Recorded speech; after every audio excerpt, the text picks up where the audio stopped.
Jednotka na vrchole. Přímo, leď. Off.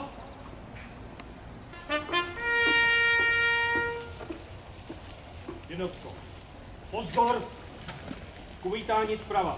Pravo, leď.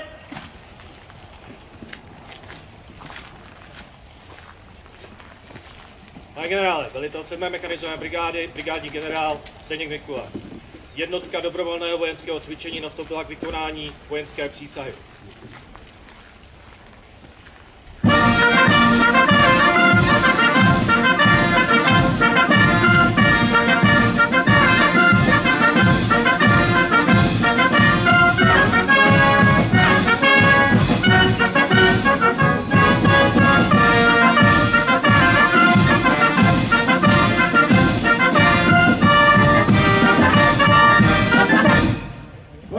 Nazdar!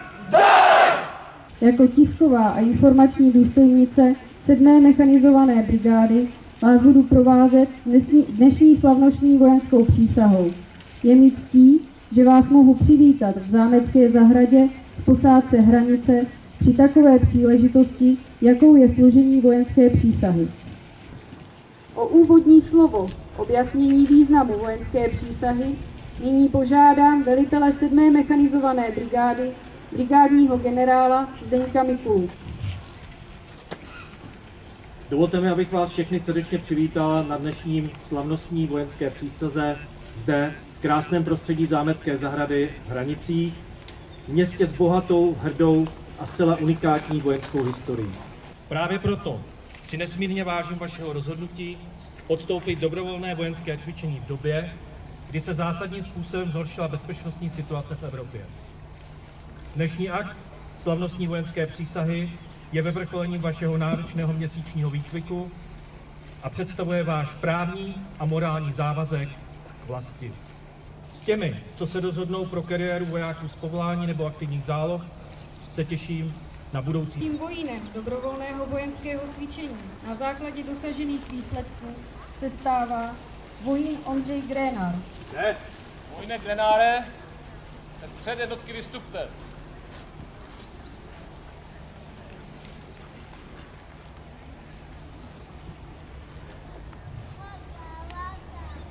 Jmenovaného ocení brigádní generál Pavel Lipka společně s brigádním generálem Zdeňkem Mikulou.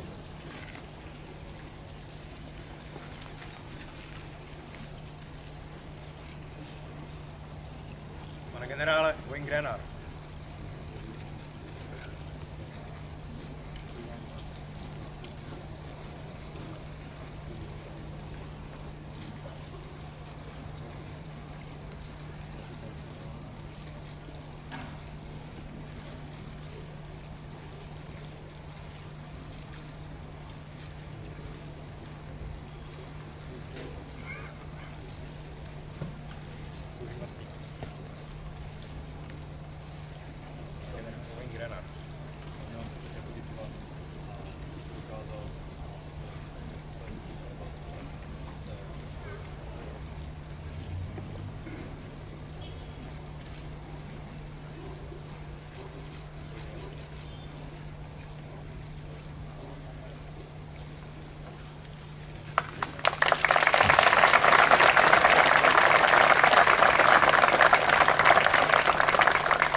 Vojenskou přísahu přednese nejlepší voják vojín Ondřej Grénár. Prošel náročným výcvikem, který připravuje vojáky na službu v ozbrojených silách České republiky. Splnil všech 22 základních dovedností vojáka. Exceloval v noční bojové hře a potvrdil své kvality ve všech druzích příprav. Ze 41 vojínů absolvoval kurz základní přípravy jako nejlepší. Slavnostně prohlašuji, že budu věrný České republice. Budu vojákem statečným a ukázněným. Budu plnit úkoly ozbrojených sil a budu dodržovat právní a vojenské předpisy. Svědomitě se budu učit ovládat vojenskou techniku a zbraně, připravovat se k obraně České republiky a budu ji bránit proti vnějšímu napadení. Pro obranu vlasti jsem připraven nasadit i svůj život. Tak přísahám! Tak přísaháme!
vás jménem, nejenom svým, ale jménem celého velení armády České republiky. Překročili jste svoji komfortní zónu, opustili pohodlí svého domova a zřekli se části svých prázdnin. Postoupili jste riziko a překonali obavy, aby jste dobrovolně převzali výkon branné povinnosti. Svůj cíl jste splnili a dnešní slavnostní přísahou jste ukončili měsíc intenzivního výcviku. K tomu vám samozřejmě blahopřeji.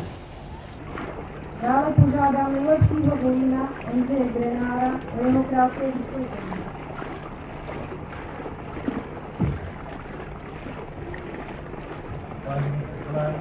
Instruktoři, kolegové a přátelé. Je pro mě obrovskou ctí stát zde před vámi jako nejlepší voják tohoto dobrovolného vojenského cvičení. Tento úspěch je však výsledkem společné práce a podpory, kterou jsme si během těchto intenzivních týdnů navzájem poskytovali. Každý z nás přispěl svým úsilím, odvahou a odhodláním. Toto cvičení nebylo jen o fyzické síle nebo vojenských dovednostech, ale také o týmové spolupráci, disciplíně a vzájemné důvěře. Společně jsme překonali mnoho výzev a každé jsme si něco odnesli. Děkuji instruktorům za jejich vedení a trpělivost, kolegům za podporu a přátelství. Tento úspěch je nás všech a věřím, že to, co jsme se naučili, budeme uplatňovat nejen ve vojenském prostředí, ale i v každodenním životě. Děkuji vám všem.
Thank you.